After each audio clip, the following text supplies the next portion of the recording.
Three scary true fog horror stories. Fog has a way of changing everything. It doesn't just block your vision. It distorts distance.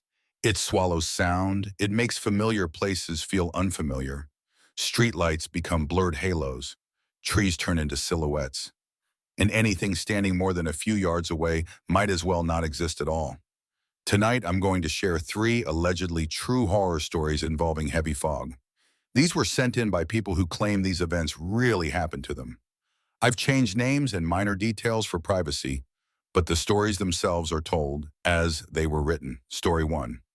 Caleb had been driving the same back road home from work for nearly 6 years. He lived in a small coastal town in Oregon, where fog wasn't unusual. Most nights it rolled in from the water around midnight and settled low over the roads. But one night in late November felt different. He got off work at 11:45 p.m. By the time he turned onto County Route 18, the fog was already thick. Not just patches, a solid wall of white. He slowed to about 25 miles per hour. The road was mostly forest on both sides. No houses for a few miles. About 10 minutes into the drive, he noticed something ahead in the road. At first, he thought it was a mailbox knocked over or a trash bag. As he got closer, he realized it was a person, standing directly in the middle of the lane, completely still. Caleb's heart started racing. He hit his brakes and stopped about 20 feet away. The figure was facing him. It looked like a man, tall, wearing dark clothing. Caleb flashed his headlights. No reaction. He rolled down his window slightly and called out, asking if the person needed help. No response. The fog was so thick that the man's lower half seemed to fade into it. Caleb considered reversing, but there was no safe shoulder. He honked his horn. The sound felt muted, swallowed by the fog. Still nothing. After a few seconds, the man slowly lifted one arm, not waving, just pointing, toward the woods on the right side of the road. Caleb felt a wave of dread he couldn't explain. He shook his head and said he was calling the police. The moment he reached for his phone, the figure stepped backward into the fog and vanished. Not ran, not turned, just stepped back. Caleb immediately pulled forward to where the man had been standing. There was nothing there, no footprints on the damp pavement, no movement in the trees. He drove home faster than he should have. The next morning, he mentioned it to a coworker who lived nearby. The coworker went quiet. Then he told Caleb that about 5 years earlier, a man had died on that exact stretch of road after walking into traffic during a heavy fog warning.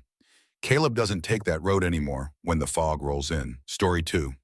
Marianne and her younger brother Eli decided to go hiking in the early morning hours during a camping trip in Northern California. They'd camped in that area before and knew the trails well. They started out just after sunrise. But as they got deeper into the trail, a dense fog began to settle around them. Within 20 minutes, visibility dropped to maybe 15 feet. They laughed it off at first, but then they realized something. The trail markers were gone, or at least they couldn't see them anymore. Marianne checked her phone, no signal. They decided to retrace their steps. After walking for about 10 minutes, Eli stopped. "Do you hear that?" he asked. Marianne listened, at first just wind, then she heard it. Footsteps, soft, slow, somewhere behind them. They turned around, nothing but vine. Marianne called out, thinking maybe another hiker was nearby. No answer. The footsteps stopped. They continued walking, and the footsteps started again, matching their pace. Every time they stopped, it stopped.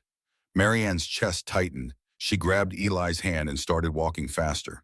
The fog seemed thicker now, almost suffocating.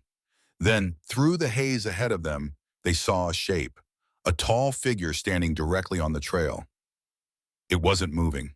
Marianne called out, asking for help. The figure didn't respond. Eli whispered that it didn't look right. She couldn't explain it either, but something about the proportions felt off. Too tall, too thin. She took one cautious step forward. The figure stepped backward, staying the same distance away, always just out of reach. They followed it without realizing, for several minutes, until Marianne suddenly froze. The ground in front of them disappeared into open air. They were standing at the edge of a steep drop-off. One more step and they would have fallen. The figure was gone. The footsteps were gone. They both backed away, slowly. After about 15 more minutes of wandering, They found the main trail again and made it back to camp. Later that day, a park ranger told them that heavy fog sometimes disorients hikers. Marianne didn't tell him about the figure, but she's certain of one thing. Whatever was ahead of them didn't lead them towards safety. It led them somewhere else. Story 3. Victor worked night shifts as a delivery driver in a rural part of Pennsylvania. One winter night, thick fog rolled in unexpectedly. By 2 a.m., visibility was almost zero. He had one last delivery, a package marked urgent, to a house at the end of a long private driveway. The GPS led him to a narrow dirt road. The fog there was worse.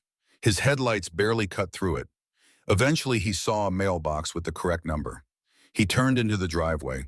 The house wasn't visible yet, just trees on both sides and fog pressing in from every direction. Halfway down the driveway, his radio cut to static. Then his phone lost signal. He told himself it was normal for the area. As he approached the house, he saw something in the yard. At first, he thought it was a scarecrow, a tall shape standing near the porch. He parked and stepped out with the package. The air felt unnaturally quiet. No insects, no wind. As he got closer, he realized it wasn't a scarecrow. It was a person, standing with their back to him. Victor called out, asking if they were expecting a delivery. Windows were dark, boarded up. The porch windows were dark, boarded up. The porch sagging. The entire structure looked abandoned. Victor's heart pounded. He checked the package again. Correct address. He stepped back slowly. The moment he did, the figure turned its head. Not its body, just its head. Farther than should have been possible. Looking directly at him. Victor dropped the package. He ran back to his van and slammed the door. When he looked up through the windshield, the yard was empty. The house was gone. In its place was an open field. No driveway, no porch, nothing. Just fog. His GPS showed him parked on the side of the main road. Victor drove straight back to the warehouse. The next day he looked up the address. It didn't exist. Fog doesn't just block what's ahead of you. Sometimes it makes you question what was ever there to begin with. Maybe there's a logical explanation for every one of these stories. Or maybe sometimes when the world turns white and quiet, you're not as alone as you think. And if you ever find yourself driving through thick fog late at night and you see something standing in the road, just remember, you might not be the only one who noticed it.